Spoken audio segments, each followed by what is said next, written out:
Good afternoon. तो नया chapter start करना है। चैप्टर का नाम है एडवांस रूलिंग। एडवांस रूलिंग का मतलब क्या है और क्यों जरूरत है, पहले आप ये देख लो। कोई भी है, पर्सन है, बिजनेस कर रहा है, सपोज कंपनी है ए लिमिटेड, ये अपना बिजनेस चला रही है। इसको एक प्रॉब्लम आ रही है, इसको कोई डाउट है। सपोज ये जो सप्लाई करता है, ये सप्लाई ऑफ गुड्स करता है, ठीक है। और गुड्स की जो ये सप्लाई करता है, इसको डाउट है कि इस पे 12% रेट अप्लाई होगी या इस पे 18% रेट अप्लाई होगी। ऐसा इसके मन में डाउट आया, ठीक है। बिजनेस, ये भी हो सकता है कि बिजनेस जो है वो ऑलरेडी चल रहा हो, ये भी हो सकता है कि कई नए बिजनेस के लिए आपके मन में डाउट आया हो, ठीक है। तो इसको डाउट क्या है कि इसके जो सप्लाई होगी उस पे 12% की टैक्स रेट अप्लाई होगी या 18% की टैक्स रेट अप्लाई होगी, क्योंकि एचएसएन क्लासिफिकेशन करने जा रहा है तो इसको थोड़ा सा कंफ्यूजन है, ठीक है। अब इसका सॉल्यूशन क्या है? इसका सॉल्यूशन है, प्रैक्टिकली जाओगे आप तो इसके दो सॉल्यूशन है। एक, किसी प्रोफेशनल के पास जाओ। प्रोफेशनल का मतलब किसी सीए, सीएमए जिसको एडिक्वेट नॉलेज हो उसके पास जाओ और उससे आप पूछ लो कि यहाँ पे 12% रेट अप्लीकेबल होगी या 18%, ठीक है जी। चलो मान लेते हैं सीए ने बोला 12% रेट अप्लाई होगी, लेकिन कल को आपने 12% यूज करके सप्लाई करना स्टार्ट कर दिया और सप्लाई करने के बाद जो प्रॉपर ऑफिसर है उसने आपको शो कॉज नोटिस भेज दिया अंडर सेक्शन 74, ठीक है। 3 या 4 जो भी है वो तो उसको लगता है फ्रॉड होगा या नॉन फ्रॉड होगा, ठीक है जी। अब ऐसे केस में क्या प्रॉपर ऑफिसर 12% की रेट मानने के लिए लाइबल होगा क्या? ये सोचना है आपको। नहीं होगा। क्यों नहीं होगा? क्योंकि वो 12% की रेट किसने बताई है? किसी प्रोफेशनल ने बताई है, जिसके लिए डिपार्टमेंट कभी भी लाइबल नहीं होगा। प्रॉपर ऑफिसर अपना असेसमेंट करेगा ये मानते हुए जो कि एक्चुअल रेट होनी चाहिए, ठीक है।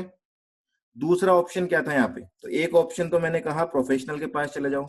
दूसरा ऑप्शन डिपार्टमेंट ने खुद दे रखा है, मतलब जीएसटी लॉ में लिखा हुआ है, आप जाओ किसी एक स्पेसिफाइड अथॉरिटी है जिसको हम डबल एआर बोलते हैं, ठीक है। डबल एआर का मतलब अथॉरिटी फॉर एडवांस रूलिंग। तो इसके नाम से आप पता लगा सकते हो, अथॉरिटी है जो कि एडवांस में रूलिंग देती है। मतलब कोई काम आप कर रहे हो उसका पहले वो आपको बता देगी आपको क्या करना चाहिए। मान लेते हैं इस अथॉरिटी फॉर एडवांस रूलिंग ने 12% का डिसीजन दिया है। अब प्रॉपर ऑफिसर चाहकर भी शो कॉज नोटिस 18% के लिए नहीं भेज सकता है। तो कुल मिला के मैं बोलना क्या चाह रहा हूं, डबल एआर की जो वर्डिक्ट होती है वो डिपार्टमेंट को माननी पड़ेगी, जबकि सीए सीएमए ने अगर कुछ बोला है तो इसको मानने के लिए डिपार्टमेंट लाइबल नहीं होगा, ठीक है। तो इसीलिए जीएसटी लॉ में एक अथॉरिटी बनाई हुई है। इस अथॉरिटी का पर्पज सिंपली यही है कि आपकी जो एडजुडिकेशन होते हैं, शोकॉज नोटिस होते हैं, ये थोड़े कम हो सके। अगर आपके मन में डाउट है, आप जेन्युइन टैक्स पेयर हो, तो आप पहले ही जाके एडवांस रूलिंग अथॉरिटी से जाके क्या ले लो, डिसीजन ले लो और उसके अकॉर्डिंग ही आप आगे एक्ट करो, ठीक है। जो फ्रॉड करेगा उसको तो एडवांस रूलिंग की जरूरत है ही नहीं। जो जेन्युइन है टैक्स पेयर, वो जाके क्या करेगा, एडवांस रूलिंग से अपना डिसीजन ले लेगा और उसी अकॉर्डिंग एक्ट करेगा। उसके बाद प्रॉपर ऑफिसर चाहकर भी आपको शो कॉज नोटिस नहीं भेज पाएगा, ठीक है। आइए बात थोड़ी सी माइंड में समझ में आया कि डबल एआर की जरूरत क्या पड़ रही है। क्योंकि जो काम डबल एआर कर रहा है वो काम सीए सीएमए भी कर सकता है, पर डबल एआर की इंपॉर्टेंस क्या है, उसके जो डिसीजन होंगे वो डिपार्टमेंट के ऊपर लागू होते हैं, जबकि सीए सीएमए की बात मानना किसी के लिए भी लाइबिलिटी नहीं है। चलो ये तो हो गया। अब आगे देखते हैं इस चैप्टर में अपने को क्या करना है। तो अपने को कुल मिला के इस चैप्टर में इसी बारे में डिस्कशन करना है कि ये डबल एआर है, इससे हम क्या पूछ सकते हैं, कौन से डिसीजन मांग सकते हैं, क्या कोई फीस होगी या नहीं होगी। चलो इसको हटा देते हैं, हम ऊपर आ जाते हैं एक बार। यहाँ पे देखो, अब अगेन सुन लो वापस आगे की बात।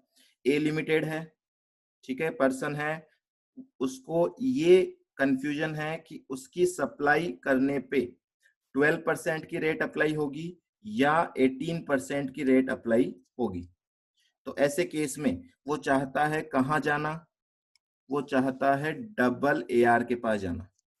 ठीक है, डबल एआर के पास जाके क्या करेगा, वो डबल एआर को वो क्वेश्चन रेज करेगा। ठीक है, तो यहां मैं बोल देता हूं एप्लीकेशन, वो एप्लीकेशन लगाएगा डबल एआर को। एप्लीकेशन का फॉर्म होता है ARA01 और पेमेंट करना पड़ेगा इसको 5000 रुपीज की फीस का। ठीक है, मतलब ये क्वेश्चन पूछने के लिए 5000 रुपए देने पड़ेंगे इसको, फ्री में डबल एआर अपनी डिसीजन नहीं देता है। चलो मान लेते हैं ए लिमिटेड ने एप्लीकेशन लगा दी डबल एआर को। अब डबल एआर क्या करेगा, तो आप अच्छे से देख लेना एक बार प्रोसेस, छोटा सा ये वैसे। डबल एआर क्या करेगा, एक कंसर्न्ड ऑफिसर होगा, क्या बोलेंगे इसको हम, कंसर्न्ड ऑफिसर। ठीक है, जो कि डिपार्टमेंट के अंदर ही होगा। इस ऑफिसर से डबल एआर क्या मंगवाएगा, रिकॉर्ड्स मंगवाएगा, रिकॉर्ड्स। किसके रिकॉर्ड्स मंगवाएगा, ए लिमिटेड से रिलेटेड कुछ रिकॉर्ड्स कंसर्न्ड ऑफिसर के पास होंगे, वो मंगवाएगा। तो देखो अब डबल एआर के पास दो चीजें हो गई, देखना यहाँ पे डबल एआर के पास दो चीजें हैं। क्या क्या दो चीजें हैं, एक तो ए लिमिटेड ने जो एप्लीकेशन लगाई है उसमें उसने स्पेसिफिकली अपना क्वेश्चन पुट किया होगा कि मुझे डाउट है कि मेरे ऊपर 12% रेट अप्लाई होगी या 18%। ठीक है, दूसरा उसने ए लिमिटेड के रिकॉर्ड्स भी मंगवा लिए, जो कि रिकॉर्ड्स इस डिसीजन देने में यूज आएंगे। इन दोनों की हेल्प से डबल एआर ये डिसाइड करेगा क्या इस ए लिमिटेड का जो केस, जो एप्लीकेशन आई है, इसको एक्सेप्ट करें या रिजेक्ट करें। ठीक है, इसको यूज करके वो डिसाइड करेगा। अगर एक्सेप्ट करेगा तो कोई इशू नहीं है, आगे एडवांस रूलिंग दे दी जाएगी। अगर रिजेक्ट करेगा तो मैं बोल रहा हूं हियरिंग का मौका देना क्या है, mandatory. Opportunity of being heard देना पड़ेगा यहाँ पे ए लिमिटेड को, उसके बिना रिजेक्ट नहीं हो पाएगा। ठीक है, एक एक पॉइंट समझते जाना। क्लियर है यहाँ पे बात। मैंने कहा आप डबल एआर पे जाओगे तो डबल एआर को एक एप्लीकेशन देनी है, ARA01 फॉर्म में एप्लीकेशन देनी है। एप्लीकेशन में क्या बताना है, आपके मन में जो डाउट है वो डाउट बताना है, और साथ में 5000 रुपए की फीस देनी है। वैसे ये 5000 रुपए CGST एक्ट में लिखा हुआ है, इक्विवेलेंट 5000 रुपए SGST एक्ट में भी लिखा हुआ है, तो ओवरऑल फीस तो 10,000 रुपए देनी पड़ती है प्रैक्टिकली। पर जब आप एग्जाम के लिए बात करोगे तो एग्जाम में CGST एक्ट के अकॉर्डिंग पूछा जाएगा, तो 5000 रुपए लिख देना, अदरवाइज 5000 रुपए लिख देना और नीचे एक नोट डाल देना कि equivalent fees is also charge under respective SGST act और UTGST एक्ट। ठीक है, चलो इतनी बात हो गई, हमने एप्लीकेशन लगा दी। एप्लीकेशन लगाने के बाद डबल एआर क्या करेगा, डबल एआर कंसर्न्ड ऑफिसर से रिकॉर्ड्स मंगवाएगा, वो रिकॉर्ड चेक करेगा और आपकी एप्लीकेशन चेक करेगा। दोनों चीजों को चेक करके वो डिसाइड करेगा कि एप्लीकेशन को एक्सेप्ट करना है नहीं करना। अभी डिसीजन नहीं दे रहा है वो, अभी हम बोल रहे हैं वो एप्लीकेशन एक्सेप्ट करेगा या रिजेक्ट करेगा, इस चीज का डिसीजन लेगा इन दोनों के बेसिस पे। अगर एक्सेप्ट करता है तो हम आगे बढ़ेंगे प्रोसेस में, अगर वो रिजेक्ट करता है तो रिजेक्ट करने से पहले इन दोनों को पर्सनल हियरिंग देना मैंडेटरी है, मतलब इनको सुनवाई का मौका दिया जाएगा, उसके बाद ही रिजेक्ट किया जाएगा। ठीक है, अब आगे बढ़ते हैं। अगर रिजेक्ट हो गई तो बात खत्म, अगर रिजेक्ट नहीं होती है हम आगे बढ़ते हैं। तो ऐसे केस में क्या होगा, तो ऐसे केस में क्या होगा, चलो आगे देखें। एक्सेप्ट में आगे जाएगा, डबल एआर जो अथॉरिटी है, डबल एआर जो अथॉरिटी है वो क्या करेगी, जो मटेरियल, कुछ मटेरियल तो उसके पास होगा जो कि ए लिमिटेड ने सबमिट किया होगा, और कुछ मटेरियल उसने सेल्फ ऑब्टेन किया होगा अपने सोर्सेज से। इनको यूज करके डबल एआर इनको यूज करेगा, प्लस हियरिंग किसकी सुनेगा, हियरिंग में बुलाया जाएगा दोनों को, एक कंसर्न्ड ऑफिसर को और एक ए लिमिटेड को। ये खुद भी आ सकते हैं या इनके रिप्रेजेंटेटिव भी आ सकते हैं। ठीक है, इनको बुलाया जाएगा तो ये काम भी हो जाएगा, और इसके बाद ये अपनी वर्डिक्ट देंगे, डिसाइड करेंगे, जो कि 90 डेज का टाइम इन्हें दे रखा है। इन्हें 90 डेज में अपनी एडवांस रूलिंग देनी होगी। कहां से 90 डेज, 90 डेज स्टार्ट होते हैं फ्रॉम एप्लीकेशन, मतलब ARA01 से 90 डेज। ठीक है, एक्सेप्ट रिजेक्ट करने से 90 डेज नहीं, ARA01 एप्लीकेशन हमने लगाई थी, वहां से 90 डेज में इन्हें डिसीजन देना पड़ेगा एडवांस रूलिंग का। ठीक है, एक एक पॉइंट समझते जाना, इसमें बहुत सारे पॉइंट्स हैं। यहां तक क्लियर है सबको?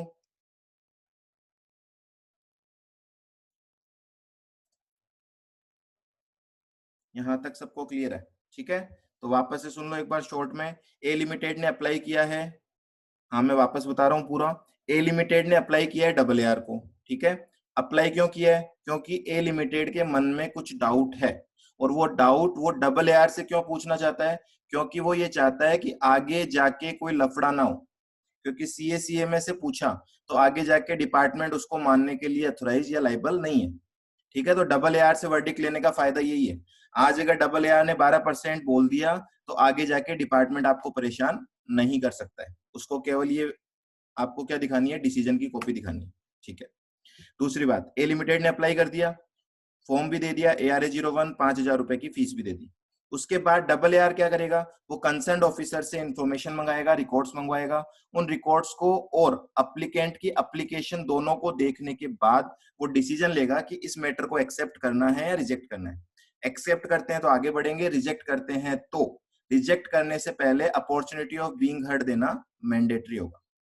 ठीक है, एक्सेप्ट करते हैं तो क्या होगा? एक्सेप्ट करते हैं तो अब डबल AR जो अथॉरिटी है वो क्या करेगी? अपने पास जो मटेरियल है, इसके खुद के ऑब्टेंड किए हुए मटेरियल प्लस जो ए लिमिटेड ने सबमिट किए होंगे उनकी हेल्प से डिसाइड करेगा, प्लस दोनों पार्टी को हियरिंग का मौका देगा। कौन सी दोनों पार्टी? कंसर्न्ड ऑफिसर और ए लिमिटेड। ठीक है, इन दोनों को बुलाएंगे। जैसे कोर्ट में देखा होगा ना आपने, दोनों दोनों कटघरे में खड़े कर देते हैं और फिर पूछा जाता है। उसी तरीके से इनको बुलाया जाएगा, इनसे पूछा जाएगा, समझा जाएगा, और उसके बाद में डिसाइड किया जाएगा कौन सी रेट यहाँ पे अप्लाई होनी चाहिए। ये सारा काम कितने दिन में कर देना है इनको? 90 डेज में कर देना है। और 90 डेज कहाँ से स्टार्ट हो रहे हैं? अप्लाई करने से 90 डेज स्टार्ट हो रहे हैं। ठीक है, क्लियर है यहाँ तक सबको? अब कोई दिक्कत नहीं है किसी को? ठीक है, और आगे बढ़ो। नेक्स्ट पॉइंट, इसमें नेक्स्ट पॉइंट रिजेक्शन की हमने बात की। तो रिजेक्शन में मैंने कहा कि आपको हियरिंग का मौका देना मैंडेटरी है। एक केस होगा उसमें हमेशा आपका केस रिजेक्ट ही होगा, ठीक है ना? Case when application shall be rejected. एक केस है, वैसे तो इसके पास डिस्क्रेशनरी पावर है, बाकी एक केस में तो ये चाहकर भी एडमिट नहीं कर सकता। कौन सा? क्वेश्चन ऑलरेडी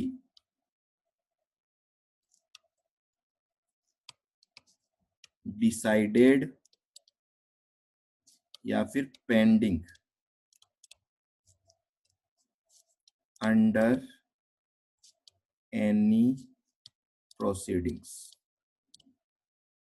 इसका क्या मतलब है? चलो इसका मतलब समझते हैं। देखना मैं बोल रहा हूं कि आप ये चैप्टर अच्छे से पढ़ चुके हो। कौन सा चैप्टर? ये वाला चैप्टर। अब आप अच्छे से जानते हो इसको। ये है आपका प्रॉपर ऑफिसर, ठीक है। और प्रॉपर ऑफिसर ने ए लिमिटेड को क्या भेज रखा है? शो कॉज नोटिस भेज रखा है, ठीक है जी। शो कॉज नोटिस में क्या लिख रखा है? इन्होंने लिख रखा है कि आपके ऊपर जो टैक्स रेट अप्लाई होती है वो होती है 18%, ठीक है। अब ए लिमिटेड चाहता है कि ये शो कॉज नोटिस आ रखा है, इसके बाद वो डबल AR में चला जाए। तो मैं बोल देता हूं, सपोज ये शो कॉज नोटिस चल रहा है आपका अगस्त 2019 में मैटर चल रहा है, और आप अगस्त अभी मैटर पेंडिंग है और सितंबर में आप अप्लाई कर रहे हो। अब मुझे बताओ क्या advance authority for advance ruling आपका केस एक्सेप्ट करेगी या नहीं करेगी, या रिजेक्ट कर देगी?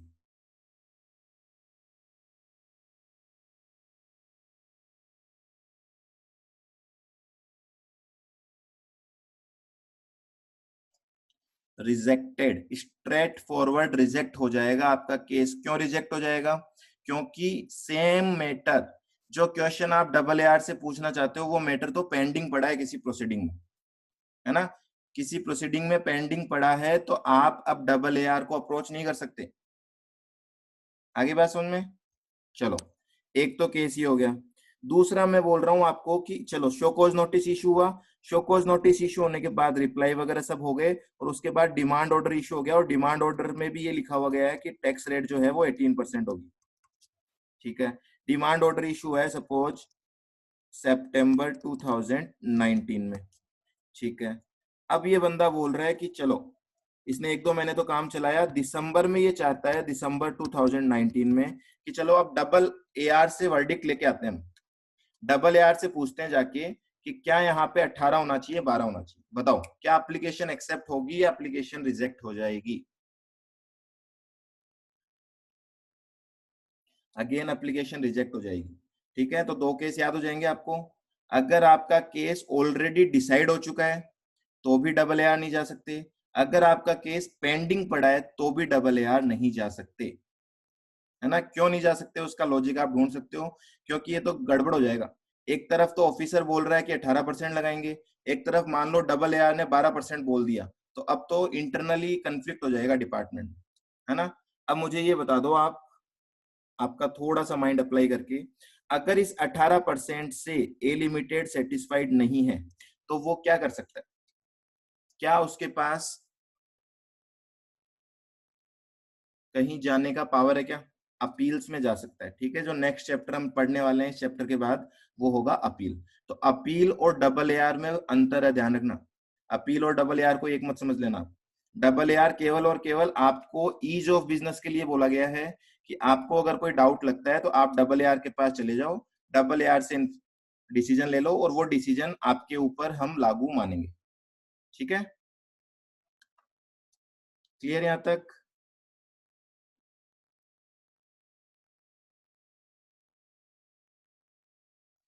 लो जी, चार्ट देख लो, नोट कर लेना आप इनको, जो केस मैं आपको बता रहा हूँ। अभी किसी से नोट नहीं हो पा रहा है, कोई बात नहीं है, मैं लिंक दे दूंगा आपको, वहां पे अच्छे से बैठ के हर केस को अलग अलग बना लेना। पूरा दिखा दिया मैंने, पूरा जितना मैंने लिख रखा है वो सारा का सारा दिखा दिया। सर अगर असेसी 18 से सप्लाई करते फिर भी डबल, हाँ जी जा सकता है। इनकम टैक्स में आपने एडवांस रूलिंग पढ़ी होगी ना, इनकम टैक्स में। इनकम टैक्स की एडवांस रूलिंग में क्या प्रोविजन होता है कि आप केवल प्रपोज्ड बिजनेस के लिए जा सकते हो। प्रपोज्ड बिजनेस, जो बिजनेस आप स्टार्ट करने वाले हो उसके लिए एडवांस रूलिंग ले सकते हो, करेक्ट है। जितना मुझे याद है इनकम टैक्स से रिलेटेड, क्या यही प्रोविजन होता है क्या इनकम टैक्स में? हाँ जी। पर यहाँ पे ऐसा नहीं है, तो आप इन दोनों को इंटरलिंक मत करना। यहाँ पे प्रपोज्ड बिजनेस के लिए भी डाउट क्वेरी की जा सकती है और एग्जिस्टिंग बिजनेस में भी क्वेरी की जा सकती है।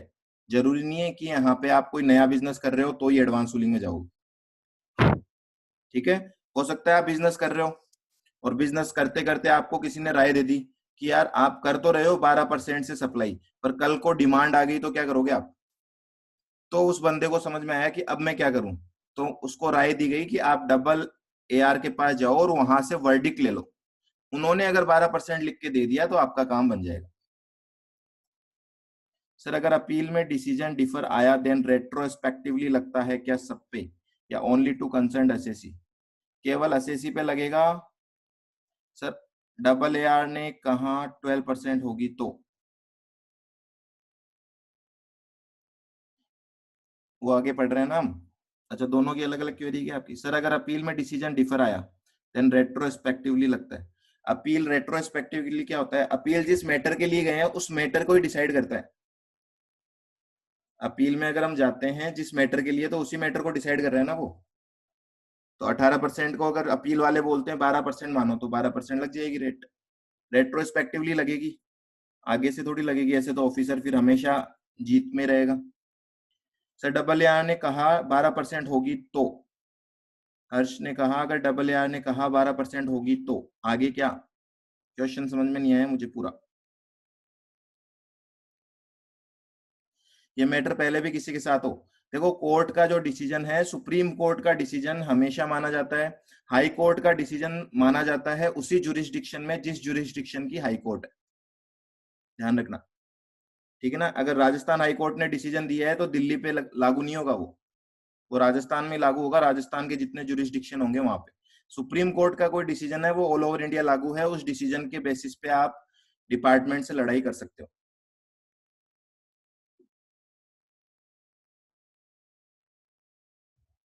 अच्छा, आपने कहा पहले 18% से कर दी थी, अब डबल एआर ने कहा है 12%। तो ध्यान रखना, डबल एआर का डिसीजन जब आता है उसके बाद ही लागू होता है, वो पुराने वाले पे लागू नहीं होगा।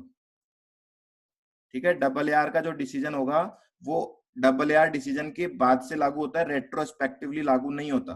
पर वो तो आप सोचो, अगर डबल एआर ने 12% लिखा है और सेम सप्लाई आप पहले भी कर रहे हो, तो कौन ऑफिसर होगा जो ये बोलेगा कि नहीं पहले वाले पे तो हम 18 लगाएंगे और अब से हम 12 लगाएंगे? अगर ऐसा होगा तो आप अपील में चले जाना। ठीक है,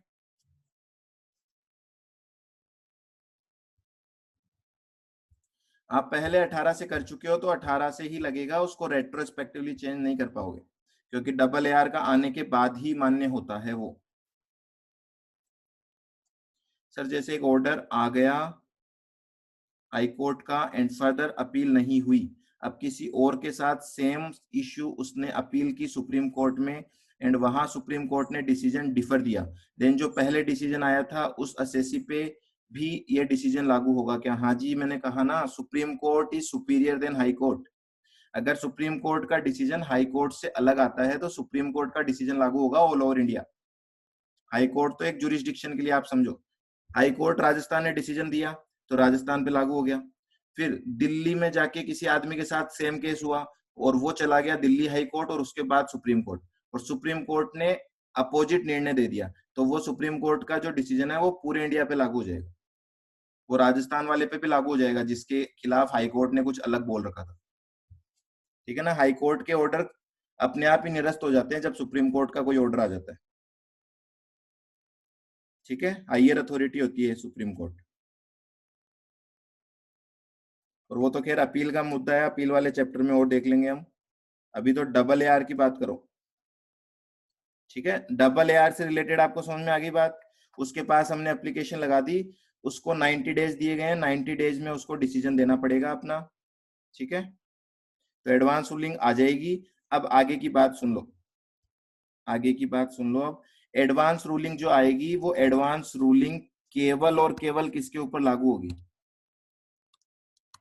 मान लेता हूं मैं बोल रहा हूं एडवांस रूलिंग में इन्होंने कहा 12% की टैक्स अप्लाई होगी, तो ये 12% किस पे अप्लाई होगी? ये ए लिमिटेड पे अप्लाई होगी, प्लस ये प्रॉपर ऑफिसर को भी मानना पड़ेगा, पर केवल in respect of A limited. ध्यान रखना, क्या बोला मैंने, क्या कहा हमने? ए लिमिटेड पे लागू होगी और प्रॉपर ऑफिसर पे भी लागू होगी, पर केवल और केवल in respect of A limited. अब मैं क्वेश्चन पूछता हूं, आपको ये प्रोविजन समझ में आया या नहीं है उससे पता लग जाएगा। मान लेता हूं कि जयपुर में बिजनेस करने वाले सेम एरिया में दो कंपनियां चल रही है, एक ए लिमिटेड है जिसने एडवांस रूलिंग ली है, एक बी लिमिटेड है जिसने एडवांस रूलिंग नहीं ली है, दोनों का business as it is same है। ठीक है, ए लिमिटेड क्या लेके आ गया? एडवांस रूलिंग लेके आ गया, बी लिमिटेड ने कोई एडवांस रूलिंग नहीं ली है, दोनों ही कंपनियों का जुरिस्डिक्शनल ऑफिसर सेम है, जुरिस्डिक्शनल ऑफिसर। ये सीजीएसटी एक्ट में भी हो सकता है, एसजीएसटी में भी हो सकता है, मैं आपको बार बार बता चुका हूँ ये चीज।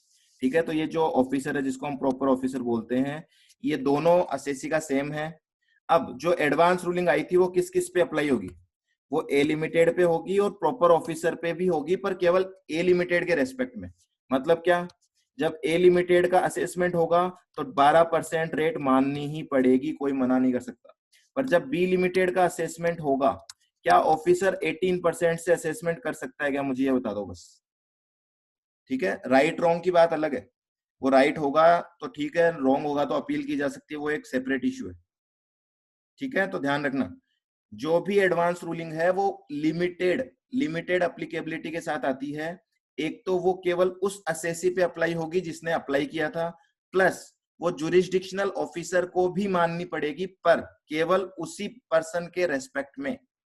कोई अगर दूसरा बंदा जाके बोलेगा कि मेरे पड़ोसी को सेम बिजनेस के लिए 12% का नोटिफिकेशन मिला हुआ है, ऑर्डर मिला हुआ है, तो मेरे ऊपर भी 12% ही होना चाहिए, ऐसा अप्लाई नहीं होगा।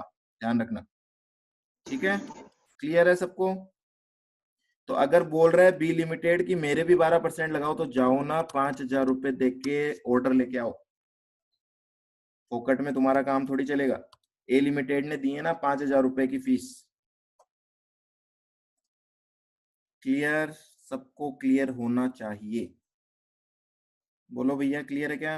चलो अब देखो जितने पॉइंट्स पढ़े हमने, एक बार हम चलते हैं हमारे नोट्स पे। सेक्शन आप देख लो, चैप्टर में जो आएंगे वो आएंगे 95 से लेके 106 तक। ठीक है, चलो जी। तो देखो सबसे पहला जो सेक्शन है 95, उसमें तो कुछ डेफिनेशन दे रखी है जो कि आपको यहाँ पे देखनी है।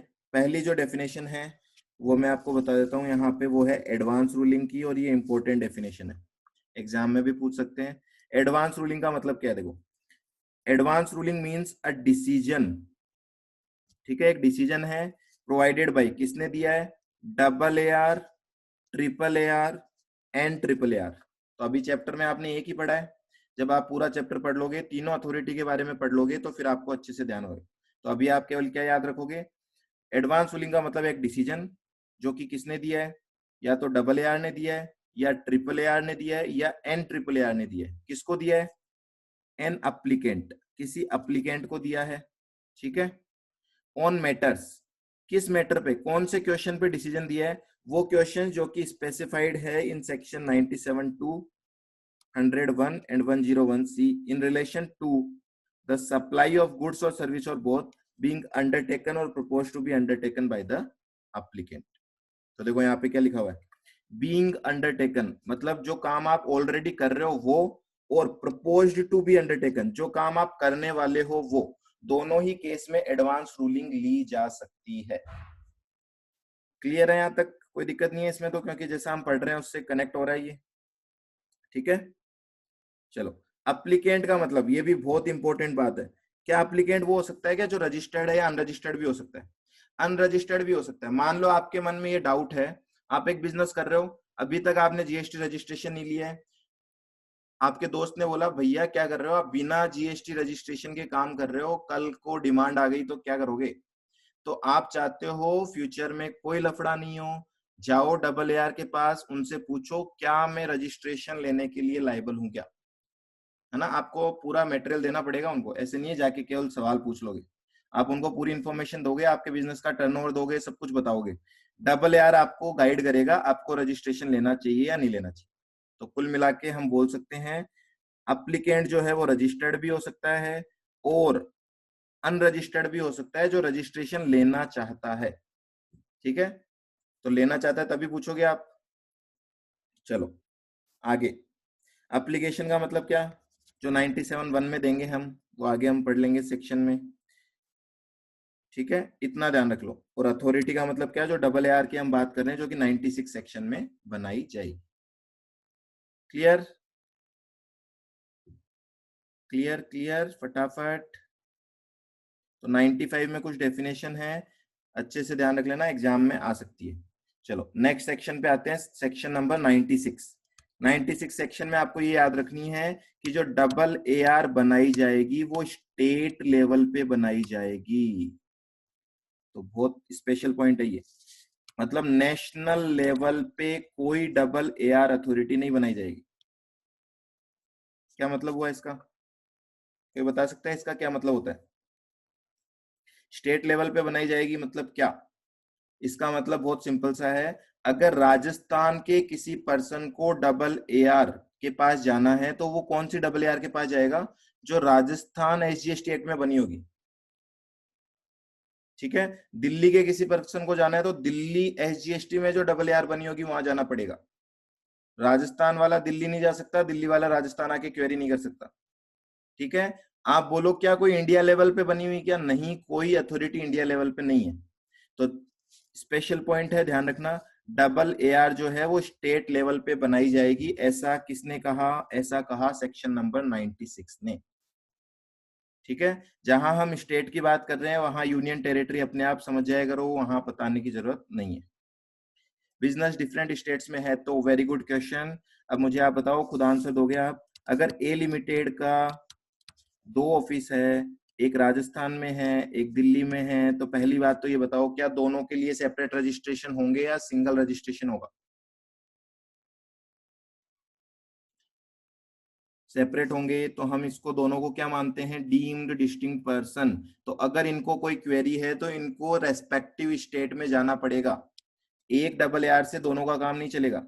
राजस्थान वाली को भी डबल AR लेनी पड़ेगी एडवांस रूलिंग, और इसको भी डबल AR से एडवांस रूलिंग लेनी पड़ेगी। इसको कौन सी डबल AR में जाना पड़ेगा? राजस्थान वाली में। इसको कौन सी में जाना पड़ेगा? दिल्ली वाली में। एक डबल AR दोनों पे अप्लाई नहीं होगी। क्लियर? स्पेशल पॉइंट, इसीलिए 96 इंपॉर्टेंट हो रहा है यहाँ पे।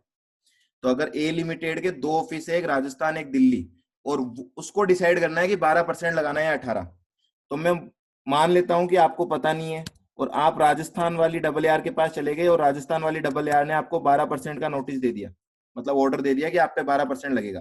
क्या ये ऑर्डर डी पे भी लगेगा? क्या दिल्ली वाली ब्रांच पे भी लगेगा? क्या हाँ या ना? नहीं लगेगा, बिल्कुल नहीं लगेगा, ध्यान रखना। ये ऑर्डर दिल्ली वाली ब्रांच पे अप्लाई नहीं होगा, उसके लिए उसको सेपरेटली डबल AR में जाना पड़ेगा, दिल्ली वाली में। ठीक है?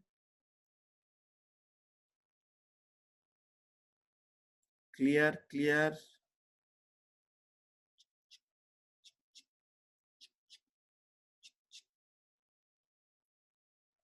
ठीक है जी। तो 96 समझ में आ गया, कोई दिक्कत नहीं है। 96 और क्या बोल रहा है? वो ये बोल रहा है कि जो स्टेट लेवल पे डबल AR बनाई जाएगी, इस CGST एक्ट में जो हम पढ़ रहे हैं, हम उसी डबल AR को यहाँ पे CGST एक्ट में मान लेंगे। ठीक है जी? तो अलग से कोई CGST एक्ट के लिए डबल AR नहीं बनेगी। जो डबल AR SGST एक्ट में बनाई गई है उसी को यहाँ पे हम डीम्ड मान लेंगे। दूसरी बात, ये जो डबल AR है क्या ये एक्चुअल में? इसमें कौन होगा जो डिसीजन लेगा? डबल AR जो बनाई जाएगी, एक तरीके से आप मान के चलो ये मिनी कोर्ट है ना? कोर्ट का ही छोटा रूप है, और कोर्ट में आपको पता है नॉलेजेबल पर्सन बैठते हैं। इस डबल AR के मेंबर कौन होंगे, बस इतना जानना है हमें। तो इसका जो भी मेंबर होगा वो जॉइंट कमिश्नर से नीची रैंक का नहीं होगा, ऊपर ही रैंक का होगा, मतलब जॉइंट कमिश्नर या उससे ऊपर होगा। और हायरार्ची आप बहुत बार देख चुके हो, जॉइंट कमिश्नर के ऊपर क्या होता है? Joint commissioner, additional commissioner, commissioner, principal commissioner, chief commissioner, principal chief commissioner. ठीक है? इन लोगों को बिठाया जाता है इस गद्दी पे और ये लोग डिसीजन लेते हैं। क्लियर? चलो आगे आ जाते हैं। ये भी लिखा हुआ है देखो यहाँ पे, qualification of member of double AR not below the rank of joint commissioner. Joint commissioner से नीचे का कोई भी पर्सन एडवांस रूलिंग में नहीं बैठेगा। आगे आते हैं, application for advance ruling, section number 97 इस चैप्टर का इंपॉर्टेंट सेक्शन।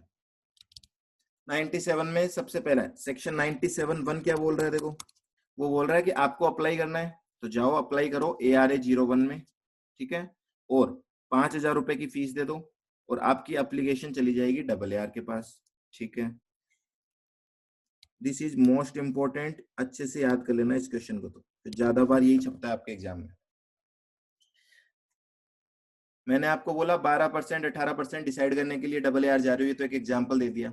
ऐसे कौन कौन से क्वेश्चंस है जिनको आप डबल AR के पास जाके पुट कर सकते हो? ठीक है, तो इसकी जो लिस्ट है वो इंक्लूसिव लिस्ट नहीं है, एग्जॉस्टिव लिस्ट है, ध्यान रखना। जितने काम यहाँ बता रखे हैं इन्हीं से रेस्पेक्ट में आप क्वेरी कर सकते हो, इनके अलावा कोई क्वेरी नहीं कर सकते हो। क्या है ये? ठीक है, देखो पहला क्लासिफिकेशन। क्लासिफिकेशन मतलब सिंपल सी बात, रेट। क्लासिफिकेशन का मतलब क्या होता है? HSN में, HSN में क्लासिफाई करने का मतलब क्या होता है कि HSN में क्लासिफाई करने से क्या पता लगेगी? रेट पता लगेगी हमें कि क्या रेट हमें लगानी चाहिए हमारे ऊपर। ठीक है, दूसरा, कोई भी नोटिफिकेशन इश्यू हुआ है, उस नोटिफिकेशन की एप्लीकेशन पूछनी है आपको कि क्या वो मेरे ऊपर अप्लाई होता है क्या? तो हो सकता है कोई एग्जेम्पशन नोटिफिकेशन हो, है ना, कोई एग्जेम्पशन नोटिफिकेशन इश्यू हुआ कि भैया जो चैरिटेबल काम कर रहा है उसको GST देने की जरूरत नहीं है। अब आपको पता लगाना है कि क्या वो चैरिटेबल एक्टिविटी जो मैं कर रहा हूँ वो भी इस नोटिफिकेशन में कवर होती है क्या? तो आप जा सकते हो डबल AR से और डबल AR से डिसीजन ले सकते हो, है ना। और डबल AR ने आपके फेवर में डिसीजन दे दिया तो आपको कोई टैक्स देने की जरूरत नहीं है। और डबल ए ने आपके अगेंस्ट दे दिया तो फिर देना पड़ेगा।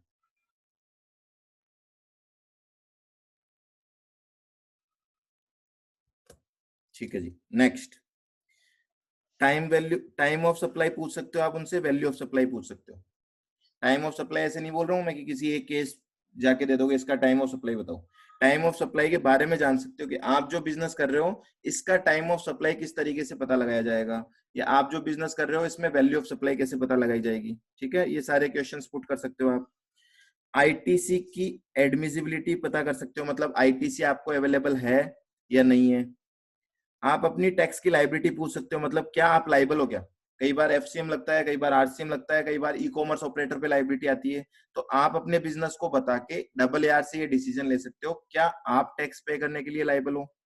दूसरा, आप रजिस्ट्रेशन के लिए पूछ सकते हो क्या आप रजिस्ट्रेशन के लिए लाइबल हो क्या। और आप ये भी पूछ सकते हो कि जो एक्टिविटी आप कर रहे हो, जो बिजनेस एक्टिविटी आप कर रहे हो, क्या वो सप्लाई मानी जाएगी, हाँ या ना। ठीक है, क्या वो सप्लाई मानी जाएगी क्या। तो कितनी एक्टिविटी हुई आपको ये याद करनी है। याद करने के लिए एक छोटा सा ये निमोनिक कोड हमने बना रखा है, देखो इसको याद करो आप, फिर वापस से रिवाइज करते हैं। एस सर राहुल, अब कौन है आप कर सकते हो याद। Sir Rahul loves cartoon network इन टीवी। अब कौन से राहुल कार्टून नेटवर्क को पसंद करते हैं आप जानते हो रहा है क्या याद। Sir Rahul loves cartoon network इनका आई लेना है हमें, एन से मतलब नहीं है, टीवी। देखो कितनी एक्टिविटी हुई, करो देखिए याद। S4 क्या होगा बताओ, S4 क्या होगा। एस का मतलब आप जाके ये पूछ सकते हो कि जो एक्टिविटी आप कर रहे हो वो सप्लाई है या नहीं है, सिंपल लैंग्वेज में लिखोगे आप। आर का मतलब, आर का मतलब आप जो बिजनेस कर रहे हो उसमें आपको रजिस्ट्रेशन लेने की लाइबिलिटी है या नहीं है, रेट नहीं रजिस्ट्रेशन। ठीक है, रजिस्ट्रेशन की लाइबिलिटी है या नहीं है। ठीक है। एल का मतलब लाइबिलिटी, आपको टैक्स पे करने की लाइबिलिटी है क्या। सी का मतलब क्लासिफिकेशन, क्लासिफिकेशन और रेट एक ही बात होती है। एन का मतलब नोटिफिकेशन आप पे अप्लाई होता है या नहीं होता। आई का मतलब आईटीसी आपको एडमिजिबल होगी या नहीं होगी। टी का मतलब टाइम ऑफ सप्लाई, वी का मतलब वैल्यू ऑफ सप्लाई। हो जाएगा याद, क्योंकि इंपॉर्टेंट क्वेश्चन है इसलिए इसको आप इस तरीके से याद कर सकते हो। ओके,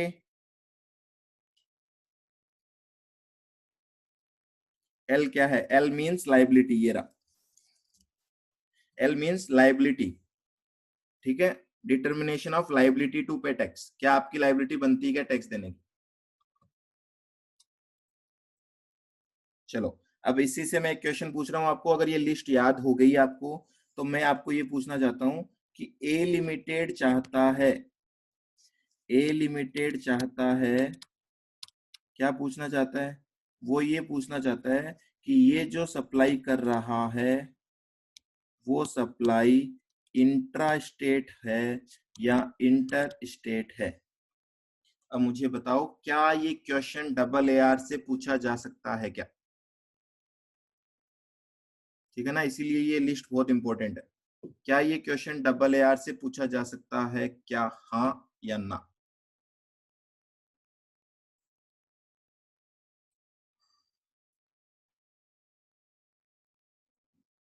अच्छे से लिस्ट वापस रिकॉल कर लो माइंड में, क्या ये केस आपके किसी केस में आ रहा है, हाँ या ना।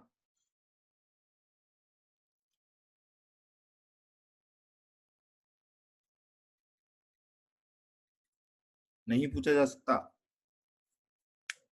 पक्का।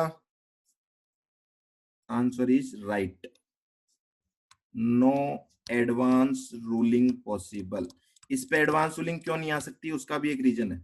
ये जो केस है ये किससे रिलेटेड है, ये केस रिलेटेड है प्लेस ऑफ सप्लाई से, है ना।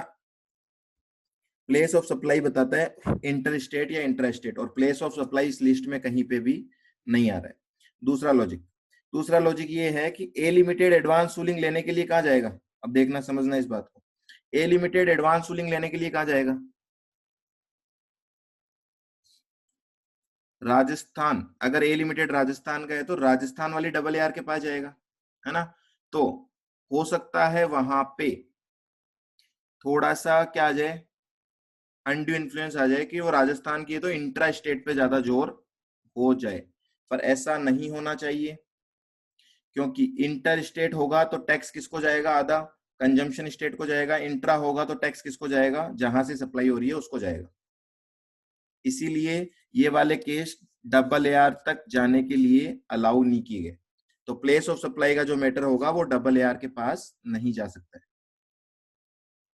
ठीक है, तो लॉजिक कुछ भी लगाओ, लॉजिक से कोई फर्क नहीं पड़ता, लॉजिक तो हम इसलिए लगाते हैं ताकि हमें कुछ याद हो जाए। बाकी आपको लिस्ट ध्यान रखनी है और लिस्ट के अकॉर्डिंग आपको आंसर करना है कि डबल एआर में जा सकते हैं या नहीं जा सकते। ठीक है, क्लियर है यहां तक सबको? तो देखो 95 में क्या दे रखा है, डेफिनेशंस। 96 ने क्या बोला कि जो डबल एआर बनेगी वो स्टेट लेवल पे बनेगी और उसी को सीजीएसटी एक्ट में मान लिया जाएगा। ठीक है, तो अगर किसी एक कंपनी को अप्लाई करना है तो उसको अपने रेस्पेक्टिव स्टेट में जाके अप्लाई करना पड़ेगा, दूसरे स्टेट में जाके अप्लाई नहीं करेगा। ठीक है, 97 ने क्या बोला कि एप्लीकेशन दे दो, फीस दे दो साथ में, और कौन से क्वेश्चन पूछ सकते हो वो भी बता दिया। अब आ रहा है प्रोसेस, ये प्रोसेस भी मैं आपको पढ़ा चुका हूं, केवल यहां से रिकॉल करना है। चलो देखो प्रोसेस क्या होता है। On receipt of an application, तो देखो एप्लीकेशन दे दी हमने डबल एआर को, डबल एआर क्या करेगा, उसकी एक कॉपी भेजेगा किसको, कंसर्न्ड ऑफिसर को, और कंसर्न्ड ऑफिसर से क्या मंगाएगा, रिकॉर्ड्स मंगाएगा। ठीक है यहां तक? चलो आगे, ये जो रिकॉर्ड्स मंगाए जाएंगे ये जितनी जल्दी से जल्दी वापस देने हैं कंसर्न्ड ऑफिसर को।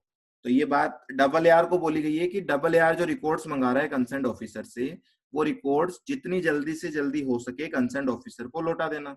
मतलब जितने दिन आपको जरूरत है उतने दिन अपने पास रखो, बाकी कंसर्न्ड ऑफिसर को दोबारा दे दो, क्योंकि वो कंसर्न्ड ऑफिसर के भी यूज आएंगे।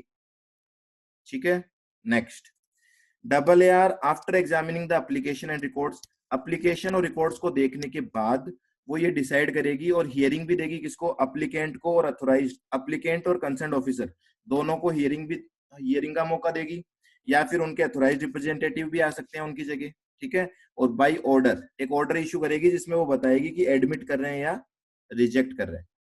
ठीक है जी, आगे क्या बोल रहे हैं, ये वाला केस भी मैंने आपको बता दिया कि अगर आपका क्वेश्चन ऑलरेडी पेंडिंग पड़ा है किसी प्रोसीडिंग में या ऑलरेडी डिसाइड हो चुका है किसी प्रोसीडिंग में, तो आप उसके अगेंस्ट डबल एआर नहीं ले सकते हो, डबल एआर के पास नहीं जा सकते हो।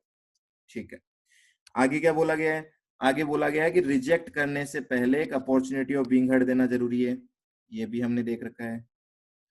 आगे, provided also that where application is rejected, उसका रीजन भी आपको लिखना पड़ेगा। ठीक है ना, डायरेक्टली ऐसे नहीं बोल सकते रिजेक्ट कर दी, तो इसको हम बोलते हैं the order must be speaking order. Speaking order का मतलब क्या होता है, स्पीकिंग ऑर्डर में डिटेल्ड बात लिखी हुई होती है कि अगर रिजेक्ट किया जा रहा है तो क्यों रिजेक्ट किया जा रहा है।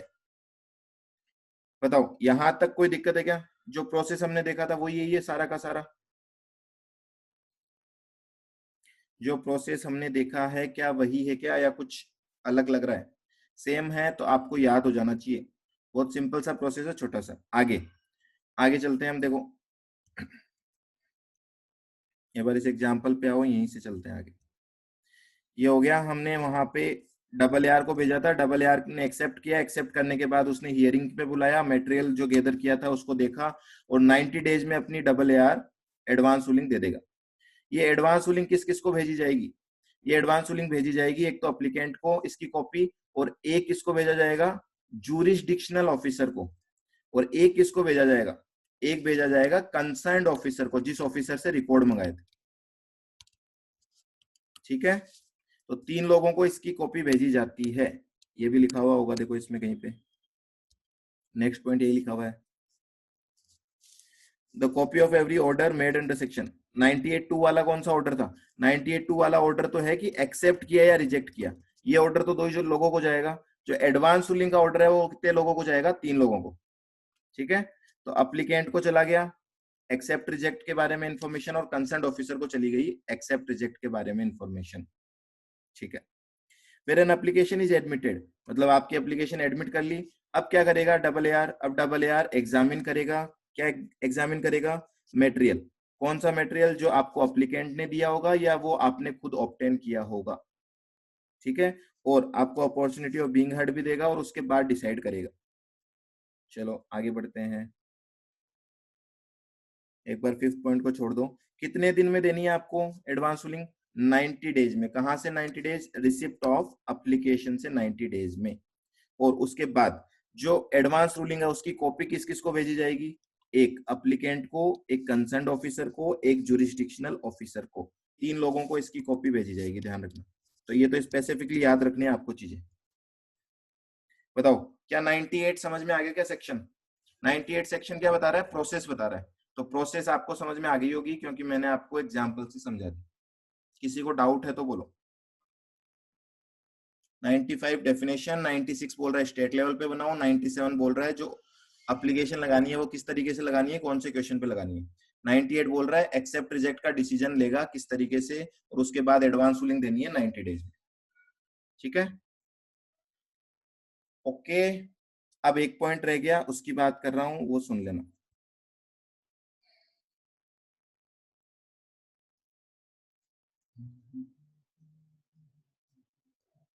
देखो ये डबल ए आर है, इस डबल ए आर को हमने अप्लाई कर दिया था। डबल ए आर ने बाद में, मान लेते हैं इस डबल ए आर में ये जो बेंच है, ये बेंच है 2 पर्सन की। ठीक है, 2 पर्सन है इस बेंच में।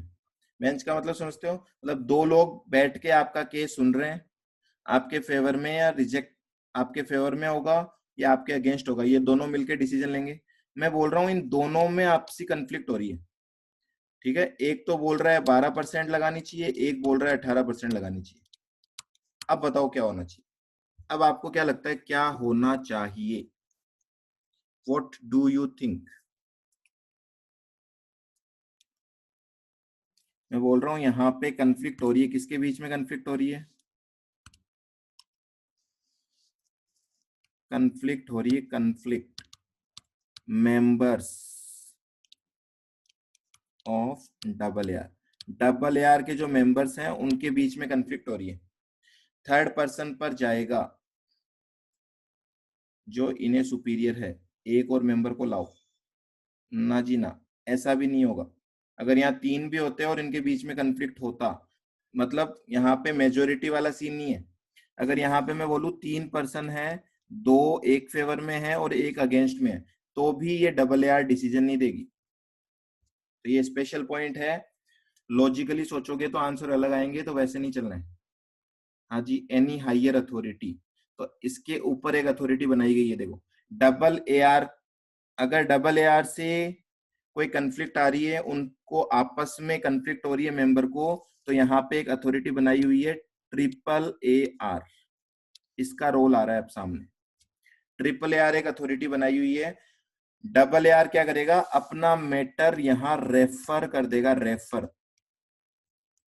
ठीक है, डबल ए आर को बोलेगा कि हमारे मेंबर्स में तो कंफ्लिक्ट हो रही है, हमारे जो मेंबर्स हैं वो तो आपस में लड़ रहे हैं, आप एक काम करो, आप इस केस का डिसीजन दे दो। वो जो डिसीजन देंगे वो डिसीजन भी एडवांस रूलिंग ही कहलाएगा। बहुत सिंपल सी बात है। ठीक है, तो अगर डबल ए आर में कंफ्लिक्ट है तो डबल ए आर अपना मैटर किसको रेफर कर देगा? ट्रिपल ए आर को रेफर कर देगा, और ट्रिपल ए आर फिर इसके ऊपर एडवांस रूलिंग सुनाएगी। ठीक है जी, कितने दिन में सुनाएगी एडवांस रूलिंग?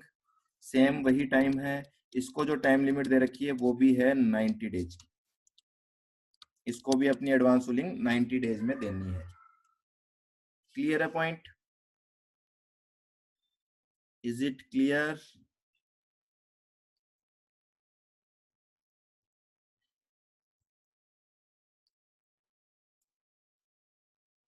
नाइन्टी डेज होगा रेफर करने से। ये जो 90 डेज होंगे ये रेफर करने से स्टार्ट होंगे। ठीक है, ट्रिपल ए आर वाले 90 डेज। ट्रिपल ए आर की फुल फॉर्म क्या होती है? Appellate authority for advance ruling. तो डबल ए आर मतलब authority for advance ruling, triple A R means appellate authority for advance ruling. तो एक केस जो double A triple A R के पास जा रहा है वो तो समझ में आ गया आपके पास। और भी केस होते हैं जो ट्रिपल ए आर के पास जा सकते हैं। ठीक है, उनको बाद में देखते हैं, अभी आप ध्यान रखो अगर ट्रिपल ए आर के पास रेफर किया गया तो वो 90 डेज में अपना डिसीजन दे देगा। चलो एक और केस इसमें जो स्पेशल बनता है वो मान लेते हैं। ट्रिपल ए आर के पास केस आया और ट्रिपल ए आर के जो मेंबर्स हैं है ना, इनमें भी आपस में क्या हो गया, कन्फ्लिक्ट हो गया, ये भी एक मत नहीं बना पा रहे हैं। अब बताओ क्या होगा, तब तक असेसी क्या करेगा, असेसी कुछ भी करेगा तब तक, असेसी तब तक कुछ भी कर सकता है, असेसी का मन है, हो सकता है प्रॉपर ऑफिसर उस काम के लिए शोकॉज नोटिस भेजे, ठीक है, बिना डबल आर के भी तो काम चल ही रहा था ना।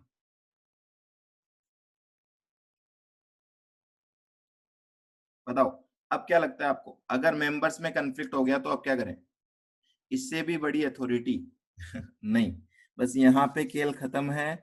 अगर यहाँ कन्फ्लिक्ट हुआ तो आप बोलोगे no advance ruling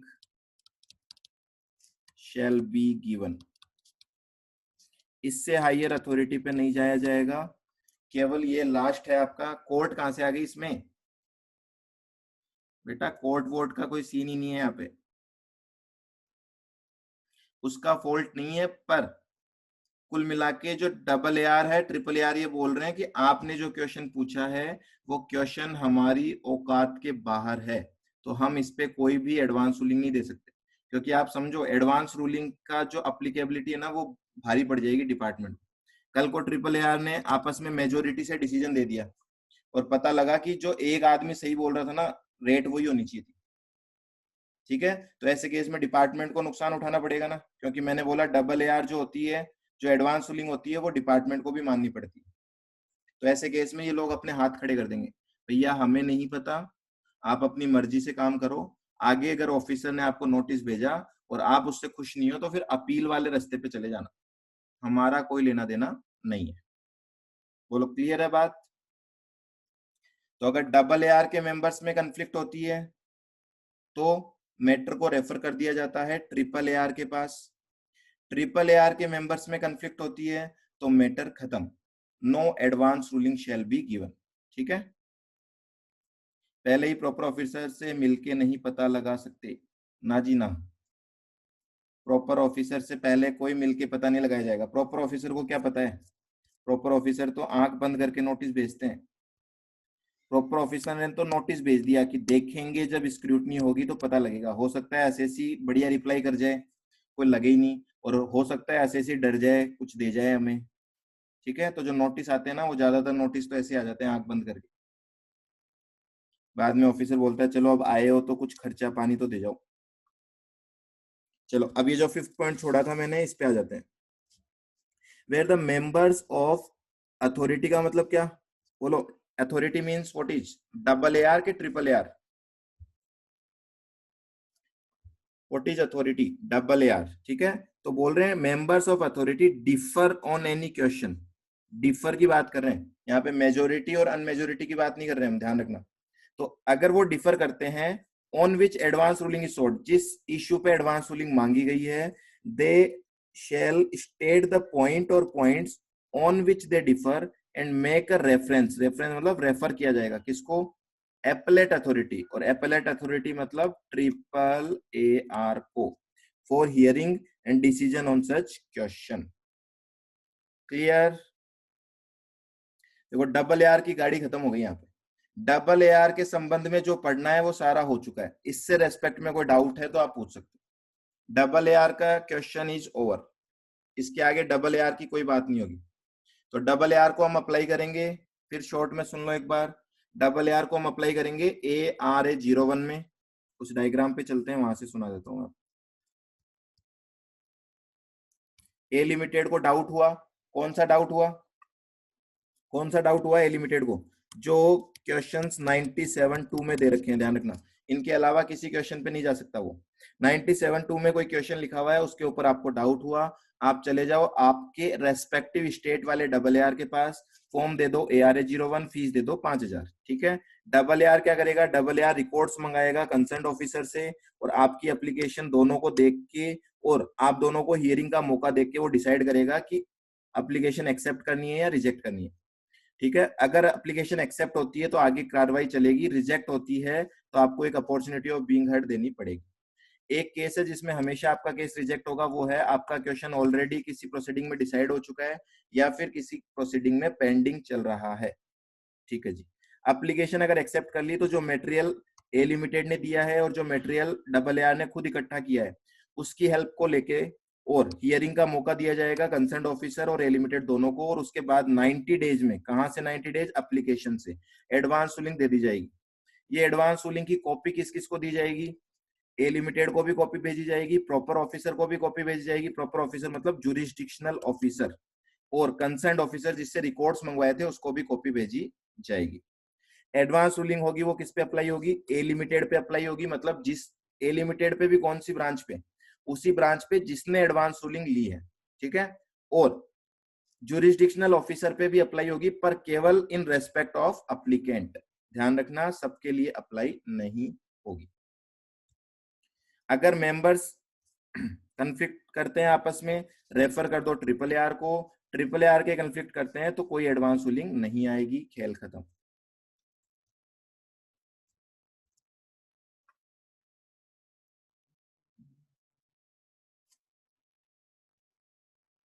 SSC advance ruling का एप्लीकेशन वापस लेना चाहे तो कुछ नहीं हो सकता, ठीक है। यहाँ केवल एंट्री है, एग्जिट नहीं है। अगर आपने अप्लाई कर दिया तो खेल खत्म, वापस नहीं मिलेगी आपको। वो 5,000 रुपये लग गए आपके, प्रैक्टिकली बोलूंगा तो 10,000 रुपये बोलूंगा, 10,000 रुपये लग गए आपके, ठीक है। अब कुछ नहीं हो सकता। चलो आगे बढ़े थोड़ा सा। अब मैं बोल रहा हूँ triple A are, triple A are same same 96 में मैंने जो आपको बोला है सेम यहाँ पे लगा देना। क्या, ट्रिपल ए आर भी स्टेट लेवल पे बनेगी, कोई नेशनल लेवल पे ट्रिपल ए आर नहीं है, ध्यान रखना। सर बहुत सही बिजनेस है पर गवर्नमेंट का है, धंधा है, गंदा है पर धंधा है, ठीक है, कुछ नहीं कर सकते हम। पर कितना अच्छा हो रहा है सोचो आप, अगर आपकी सेटिंग हो जाए, रिकॉर्डिंग बंद करके बोलूँ क्या, अगर आपकी सेटिंग हो जाए डबल ए आर में, तो डबल ए आर अगर आपको डिसीजन दे देता है तो वो डिसीजन डिपार्टमेंट को मानना पड़ेगा, उस डिसीजन के अगेंस्ट वो डिमांड ऑर्डर इशू नहीं कर सकते, ठीक है। तो यहाँ पे बहुत बढ़िया आपको अपॉर्चुनिटी मिलती है, आप अपने केस को निपटा सकते हो यहाँ पे। अब मैं क्या बोल रहा हूँ, डबल ए आर के बाद जो नेक्स्ट अथॉरिटी है वो है ट्रिपल ए आर, और ट्रिपल ए आर भी स्टेट लेवल पे बनाई जाएगी। तो राजस्थान की डबल ए आर है तो राजस्थान की ही ट्रिपल ए आर के पास केस रेफर किया जाएगा, ठीक है जी। अब आगे की बात सुन लो, उसी एग्जाम्पल को बढ़ा रहा हूँ, एक ही एग्जाम्पल से चैप्टर खत्म कर दूंगा मैं आपका। वो ए लिमिटेड जिसने अप्लाई किया था, किसको किसको अप्लाई किया था, बोलो जी बोलो। अब आप बोलेंगे तब मुझे समझ में आएगा कि आपको याद हो चुका है। ए लिमिटेड ने किसको अप्लाई किया था, डबल ए आर को, ठीक है। डबल ए आर को अप्लाई किया था, किस इश्यू के लिए अप्लाई किया था, कि हमारे ऊपर 12% लगाई जाए या 18% लगाई जाए, ठीक है। डबल ए आर ने क्या किया था, डबल ए आर ने कंसर्न ऑफिसर से रिकॉर्ड्स मंगाए, और आपकी एप्लीकेशन में जो आपने डेटा दिया है वो देखा, और उसके बाद एक्सेप्ट कर लिया। तो पहले तो मैं बोलूंगा आपकी एप्लीकेशन इसने एक्सेप्ट कर ली, ठीक है। फिर एप्लीकेशन एक्सेप्ट करने के बाद उसने आपको हियरिंग के लिए बुला लिया, प्लस जो मटेरियल था वो देख लिया, उसके बाद उसने दे दिया आपको एडवांस रूलिंग, ठीक है जी। एडवांस रूलिंग में क्या क्या हो सकता है, दो केस हो सकते हैं यहाँ पे। तो मैं पहले केस 1 ले लेता हूँ। एडवांस रूलिंग आई है और एडवांस रूलिंग में बोला गया है रेट जो लगेगी वो लगेगी 18%। अब क्या होगा, अब क्या होगा, रेट लगेगी 18%। इस बात से मुझे ये बता दो, दो पार्टी थी इसमें, अग्रीव्ड पार्टी कौन सी होगी, aggrieved party, who will be the aggrieved party, इस डिसीजन से कौन दुखी होगा मुझे ये बताओ। अप्लीकेंट दुखी हो जाएगा इस डिसीजन से, ए लिमिटेड, वेरी गुड। अब क्या ए लिमिटेड के पास कोई रास्ता है क्या, अगर वो इस डिसीजन से खुश नहीं है, क्या ए लिमिटेड कुछ कर सकता है, सोचो और बताओ, ठीक है। पढ़ना है हमें, वो एक अलग इश्यू है, वो पढ़ेंगे अभी हम। आपको क्या लगता है यहाँ पे,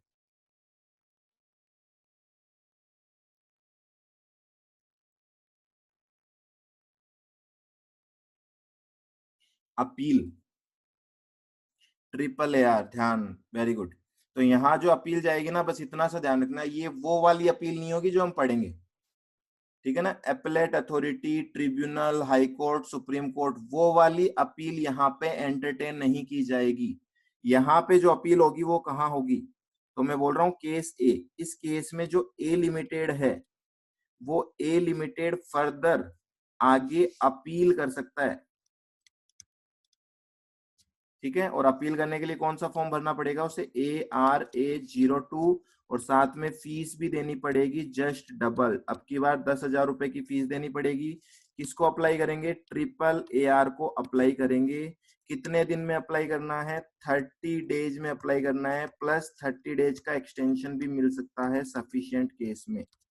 कहां से 30 days, from advance ruling order, जो ऑर्डर आया था एडवांस रूलिंग का, वहां से 30 डेज।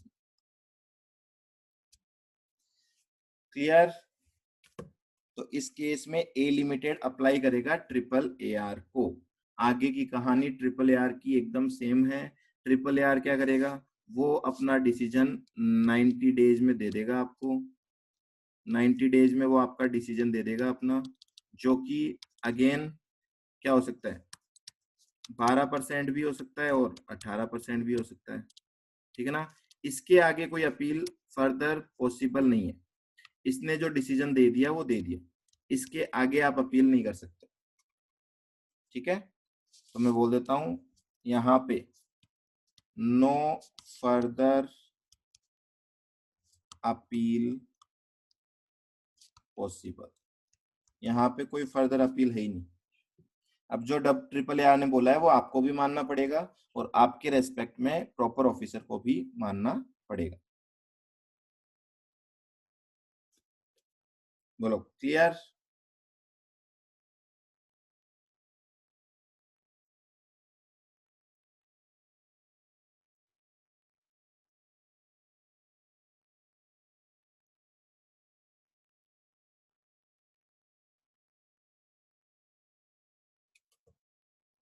हाँ जी बोलो डाउट।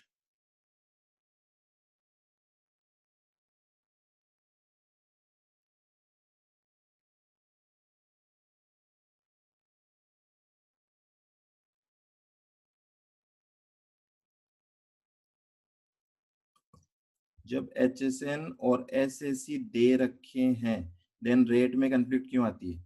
इसी बात की तो कंफ्लिक्ट आ रही है कि आपके ऊपर कौन सा HSN लगेगा। HSN की लिस्ट पढ़ोगे तो बहुत कॉम्प्लिकेटेड लिस्ट होती है। आप जिस प्रोडक्ट की सप्लाई कर रहे हो वो एज इट इज थोड़ी लिखा होगा उसमें। सपोज आप कोल्ड ड्रिंक बेच रहे हो मिरिंडा, तो आप उसमें लिखा हुआ होगा क्या HSN में कि मिरिंडा के ऊपर ये रेट है, नहीं होगा।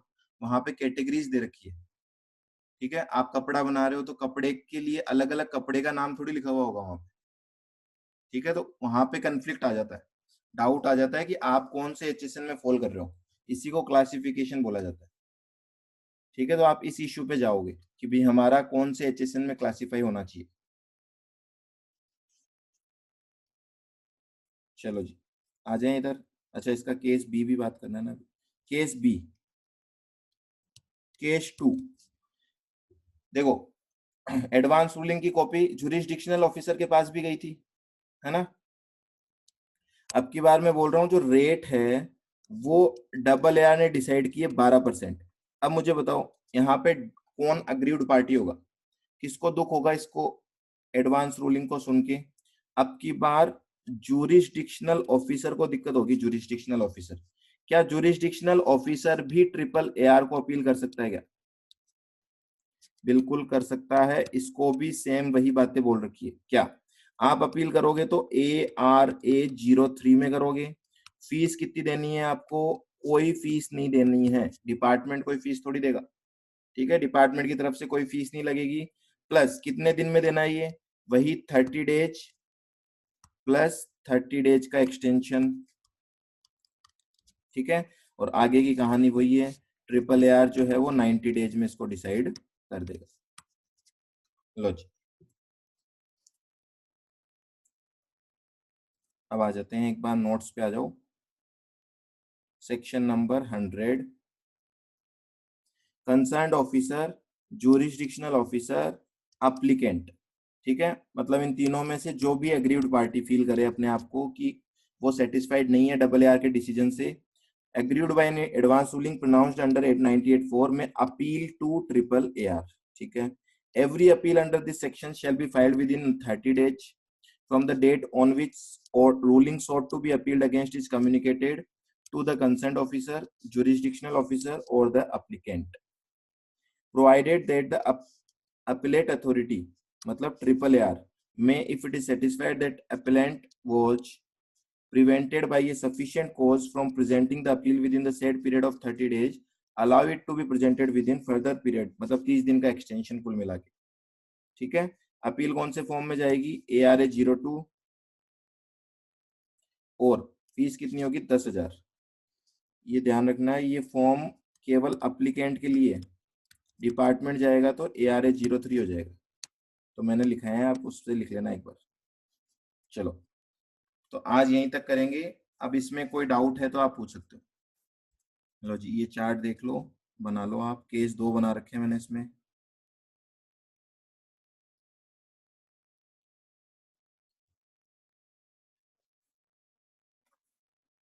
वीडियो देख के अच्छे से सुन सुन के आराम से नोट्स बना सकते हो आप इसके।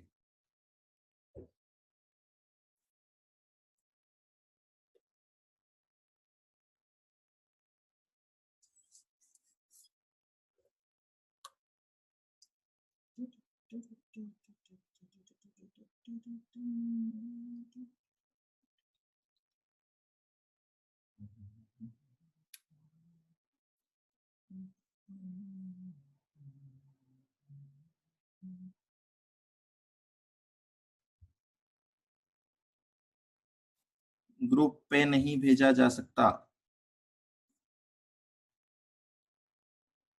30 डेज के नीचे क्या लिखा है, एक्सटेंशन। 30 डेज के नीचे लिखा है एक्सटेंशन।